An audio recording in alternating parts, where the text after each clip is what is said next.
setan selalu berusaha menggagalkan apa yang menjadi rencana Tuhan. Dan Yesus sebagai manusia sepenuhnya dipimpin oleh Roh Allah sepenuhnya untuk berpuasa 40 hari. Dan dia tidak akan makan sebelum selesai puasanya, sebelum selesai. Nah, iblis datang untuk mengacaukan semuanya itu, rencana itu, dan Tuhan hadapi. Shalom saudara-saudari yang terkasih, sidang jemaat yang diberkati Tuhan, salam sehat, salam sejahtera, damai Kristus penuh atas kita sekaliannya. Saudaraku, renungan dalam Suara Gembala kali ini saya ambilkan dari Matius pasal yang keempat, yaitu tentang pencobaan di padang gurun. Ya, saya bacakan mulai ayat yang pertama. Maka Yesus dibawa oleh Roh ke padang gurun untuk dicobai iblis. Dan setelah berpuasa 40 hari dan 40 malam, akhirnya laparlah Yesus. Lalu datanglah si pencoba itu dan berkata kepadanya, "Jika engkau anak Allah, perintahkanlah supaya batu-batu ini menjadi roti." Kemudian ayat 4, tetapi Yesus menjawab, "Ada tertulis, manusia hidup bukan dari roti saja, tetapi dari setiap firman yang keluar dari mulut Allah." Ini adalah kata-kata iblis yang merupakan pencobaan yang pertama, ya, kata-kata cobaan yang pertama, yaitu jika engkau anak Allah, perintahkanlah supaya batu-batu ini menjadi roti. Nah, saudaraku, pertama ayat 1 tadi ya dikatakan bahwa Yesus dibawa oleh Roh ke padang gurun untuk dicobai iblis. Kalau kita mengikut teladan dari Tuhan Yesus, yang namanya pencobaan, ujian, itu selalu akan datang. Ingat ya kata-kata Rick Warren, dia berkata bahwa hidup ini adalah ujian. Jadi saudaraku, diuji dan kadang-kadang dicoba oleh iblis, dites oleh iblis. Nah, itu Tuhan izinkan. Tuhan Yesus sebagai manusia 100%, dia ngalami itu. Dia keilahiannya tentunya 100% juga, karena dia adalah firman Allah yang menjadi manusia. Dan kemudian Tuhan juga melewati akan doa dan puasa. 40 hari lamanya dia berpuasa, dan firman katakan dia lapar, saudara. Tuhan Yesus bukan Superman, ya tubuhnya istimewa, tidak, dia memang punya kondisi fisik yang prima, bagus sebagai manusia, tapi dia manusia. Jadi kalau nggak makan ya lapar, saudaraku. Nah, ayat 3, datanglah si pencoba itu dan berkata kepadanya, "Jika engkau anak Allah, perintahkanlah supaya batu-batu ini menjadi roti." Nah, iblis itu memakai kata jika engkau anak Allah. Ini kata-kata yang menjebak, saudara. Ya, ketika saudara misalnya ada masalah begitu ya. Kemudian kata-kata, kalau kamu betul anak Tuhan, mengapa kamu kena masalah seperti itu? Berarti Tuhan tidak peduli dengan kamu kan, gitu.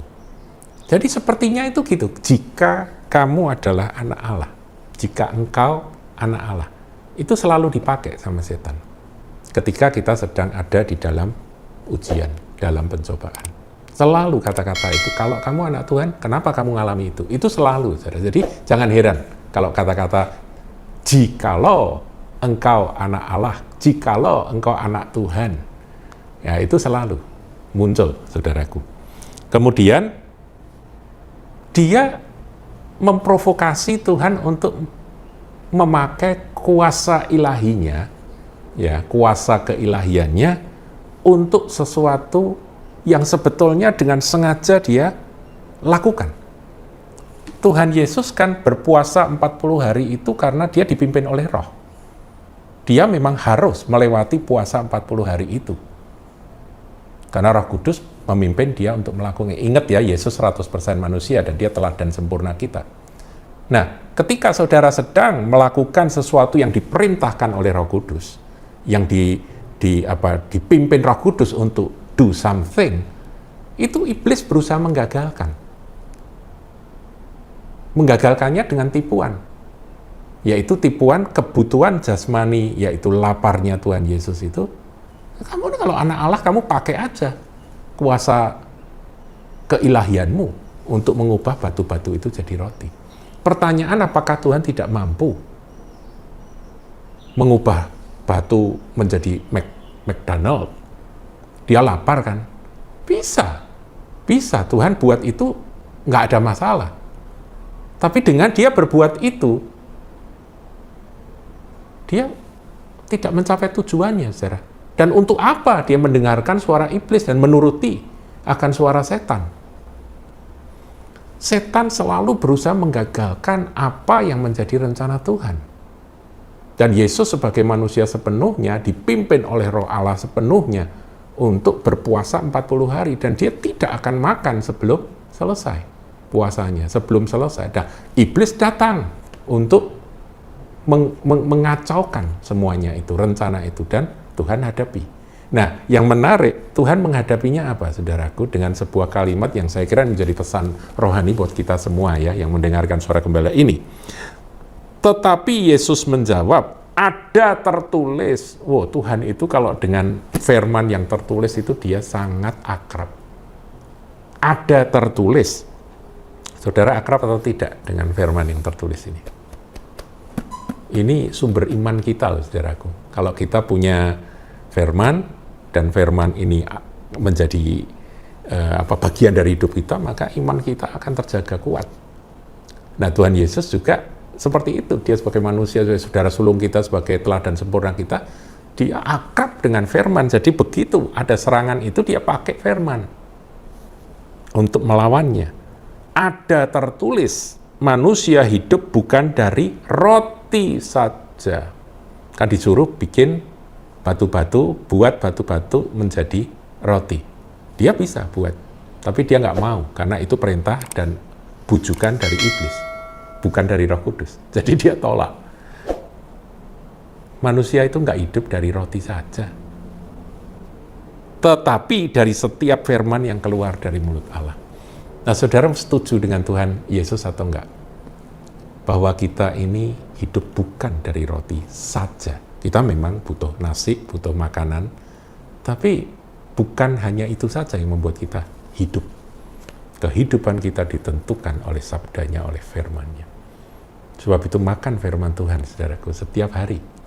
Pagi-pagi saudara membuka YouTube, saudara ya sama-sama bersama dengan saya membaca firman, merenungkan firman, mendalami firman, biar ini boleh menjadi penggenapan bahwa aku tidak hidup dari makanan jasmani saja. Aku membutuhkan makanan rohani. Dan kata-kata itu sekaligus menyingkirkan akan bujukan dan godaan dan pencobaan yang dilakukan oleh iblis di dalam kehidupan kita ketika kita berpegang pada apa yang Tuhan ajarkan ini, apa yang Tuhan katakan ini, yaitu manusia tidak hidup dari roti saja. Dan kalau kita nasi, saudaraku ya. Ya, demikian saudaraku. Ini adalah ujian pertama. Nanti kita akan lanjut dengan ujian atau pencobaan yang berikutnya. Tuhan Yesus memberkati.